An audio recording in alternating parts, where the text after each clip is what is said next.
ধীরে ধীরে নিজের শ্বাসকে অনুভব করুন। কিছু বদলানোর চেষ্টা করবেন না।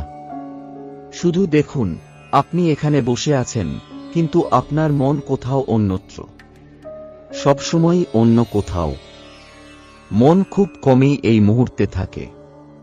হয় সে অতীতকে আঁকড়ে ধরে, নয়তো ভবিষ্যৎ তৈরি করে।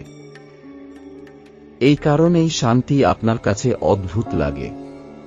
যখন সবকিছু শান্ত হয়ে যায়, তখন মন অস্বস্তিতে পড়ে। কারণ শান্তির মধ্যে এমন কোনো শব্দ নেই যার আড়ালে লুকানো যায়। শান্তিতে মন নিজেকেই শুনে ফেলে, আর মন নিজেকে শুনতে ভয় পায়। তাই সে কথা বলতে থাকে, ভাবতে থাকে, পরিকল্পনা করতে থাকে। সারাদিন আমরা এটাকেই স্বাভাবিক মনে করি, কিন্তু রাতে যখন সব থেমে যায়, তখন মন উন্মুক্ত হয়ে পড়ে। হঠাৎ প্রশ্ন উঠে, আমি কি ঠিক করছি? আমি কি যথেষ্ট? আমি কি পিছিয়ে পড়ছি? আমাকে কি কেউ দেখছে? এই প্রশ্নগুলো নতুন নয়, এগুলো খুব পুরনো, মানুষের মতোই পুরনো। মন সবসময় একটাই সমস্যায় ভুগেছে, নিজের অস্তিত্ব প্রমাণ করা। এই একই বিষয়টি শিব পুরাণে একটি প্রতীকের মাধ্যমে দেখা যায়। ব্রহ্মা আর বিষ্ণু, এটা শুধু দেবকথা নয়, এটা আপনার ভেতরের চলমান প্রক্রিয়া। ব্রহ্মা হল চিন্তাশীল মন, যা সবকিছু বুঝতে চায়, প্রতিটি প্রশ্নের উত্তর খোঁজে। সেভাবে সব জানলে সব নিয়ন্ত্রণ করা যাবে। বিষ্ণু হল পরিচয়, আমি কে, আমার মূল্য কি, পৃথিবী আমাকে কিভাবে দেখে। এই দুজন একই বিষয়ের জন্য লড়াই করে, কে বড়, কে সঠিক, কাকে পূজা করা উচিত। ঠিক এই লড়াইটাই আপনার ভেতরে প্রতিদিন চলে। যখন আপনি নিজেকে অন্যের সঙ্গে তুলনা করেন, যখন নিজেকে ছোট মনে করেন বা বড় দেখানোর চেষ্টা করেন, তখন এই যুদ্ধ শুরু হয়। আর যখন এই যুদ্ধ চরমে পৌঁছায়, তখন প্রকাশ পায় এক অগ্নিস্তম্ভ, যার কোনো শুরু নেই, কোনো শেষ নেই। এটাই সত্য, এটাই অস্তিত্ব, যা মন দিয়ে বোঝা যায় না। মন এটাকে দেখে অস্থির হয়ে যায়, কারণ এটা তার সীমার বাইরে।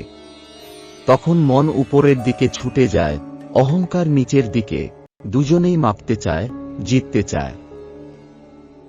কিন্তু অস্তিত্বকে জেতা যায় না। বিষ্ণু এটা বুঝতে পারেন, তাই তিনি ফিরে আসেন।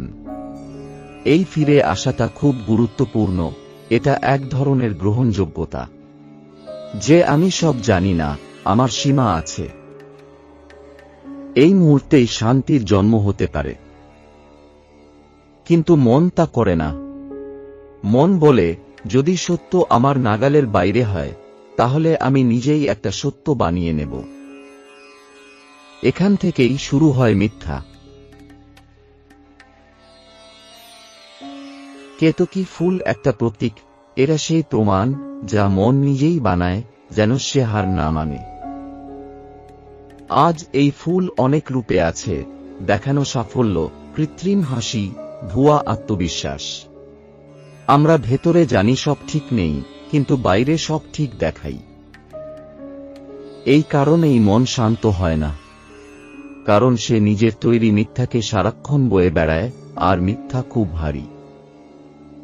যখন মিথ্যা খুব গভীর হয়ে যায়, তখন ভাঙন আসে। কালভৈরব কোনো ভয়ঙ্কর রূপ নয়, এটা সত্যের ঝাঁকুনি। যখন হঠাৎ কিছু আপনার পরিচয় কেড়ে নেয়, যখন আপনি আর সেই মানুষ থাকেন না, যাকে আপনি ভাবতেন, তখন ব্যথা হয়। কিন্তু এই মুহূর্তেই মন প্রথমবার চুপ হতে পারে, কারণ তখন আর কিছু প্রমাণ করার থাকে না। মন ততক্ষণই কথা বলে, যতক্ষণ তাকে নিজেকে বড় দেখাতে হয়। মন ততক্ষণই অস্থির থাকে, যতক্ষণ সে কোনো দৌড়ে আছে। যেদিন এই দৌড় থেমে যায়, সেদিন মন ভেঙে পড়ে, আর সেই ভেঙে পড়ার মধ্যেই আছে শান্তি। শান্তি কোনো অভিজ্ঞতা নয়, কোনো অর্জন নয়। শান্তি হল মিথ্যা সরে যাওয়ার পর যা বাকি থাকে। তাই পরের বার যখন মন অস্থির হবে তখন তাকে ঠিক করতে যাবেন না। শুধু দেখুন আপনি কি আঁকড়ে ধরে আছেন, কোন পরিচয়কে বাঁচাতে চাইছেন, কোন মিথ্যাকে সত্য করতে চাইছেন। শুধু দেখুন, লড়াই করবেন না। কারণ যা দেখা হয় তা ধীরে ধীরে ঢিলা হয়ে যায়। আর যখন মিথ্যা ঢিলা হয় মন নিজে থেকেই শান্ত হতে শুরু করে। অন্ধকার কোনো শত্রু নয়। অন্ধকার সেই জায়গা যেখানে মুখোশ পড়ে যায়। আর যখন মুখোশ পড়ে যায় তখন কিছু প্রমাণ করার দরকার থাকে না। সেখানেই সত্যিকারের শান্তি।